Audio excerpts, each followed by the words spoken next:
I'm on a mission to review and rank every single episode of Star Wars: The Clone Wars, and I'm not stopping until it is done. I'm of course talking about the critically acclaimed 3D computer animated Star Wars anthology series that first aired in 2008 and ended in 2020. Not to be confused with Star Wars Clone Wars, the 2D animated micro series that was released in 2003. I'm watching and reviewing every single episode in the official release order to keep things simple and ranking each episode as I go along. When all is said and done, I'll have a complete and comprehensive ranking of every episode from the entire series. So to make sure you don't miss a single episode, like this video and subscribe to the channel to ensure you stay on this journey with me. There will be spoilers for today's featured episode, so viewers beware. Now, on to today's episode. Today, we are looking at episode 14 from season 1 titled Defenders of Peace. While Anakin Skywalker, Ahsoka Tano, Aayla Secura, Captain Rex, and Commander Bly recover from their crash landing in a small village on a remote planet, the Separatists invade. The Separatists raid the local village looking for any sign of the Republic before getting to the real reason they came to the planet, to test their new weapon of mass destruction. While the Jedi manage to escape the village and steal a Separatist ship for their escape, after they learn that the Separatists intend to wipe out the village and its inhabitants, they return to defend it.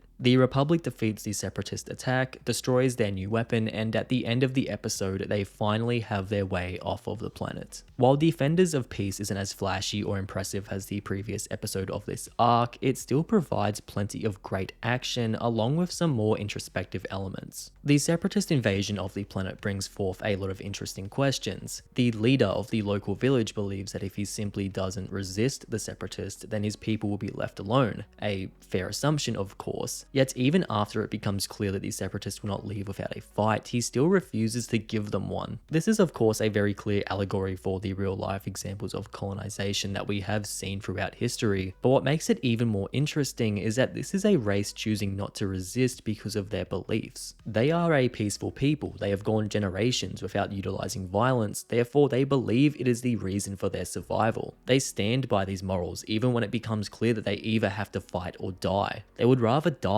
upholding their beliefs and traditions. This episode, in a strange way, actually condemns individuals who refuse to choose sides and fight during wartime, showing us that during war, violence can sometimes only be met with violence, and that clinging to pacifism is an act of arrogance. It's interesting seeing the Jedi and clones so confused by people who don't want to fight, and in some ways they are correct in their way of thinking. Beyond the musings on wartime attitudes, we continue to get brilliant action in this episode. The stealthy base infiltration that the Jedi pull off in the middle of the episode is smooth as hell, with some great dynamic camera movement to match. The defense of the village at the end of the episode shows us that Clone Wars is slowly becoming more ambitious with its battle sequences by incorporating more droids, and Anakin charging at a pack of Separatist tanks by himself is the little badass cherry on top of all of it. The only problem I have with this episode is that once again we have another case of the Separatists introducing a brand new extremely effective weapon for a single episode and then never using it again. I get that Anakin destroys this one, but surely they have blueprints for this stuff. They can rebuild it, right? Also, why did the Separatists have like the most butt-ass ugly generals ever? Like,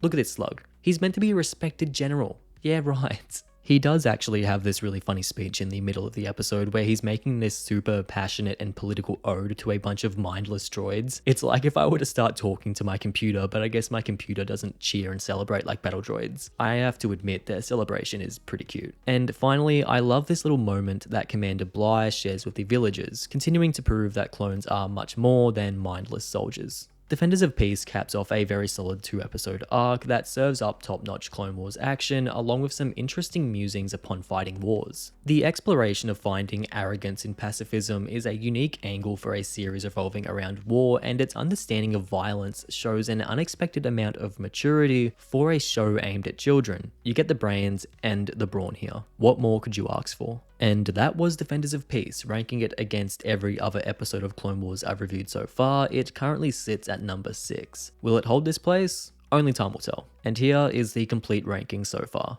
That's me finished for this episode. Now, I want to hear from all of you. What's your personal review of this episode? Where would you rank it among every other episode of Clone Wars? Let me know in the comments below after you've liked the video and subscribed. I'll see you guys next time with another Clone Wars episode review and ranking. Until then, thank you for watching. As always, look after yourselves, stay safe, and I'll see you all in the next video.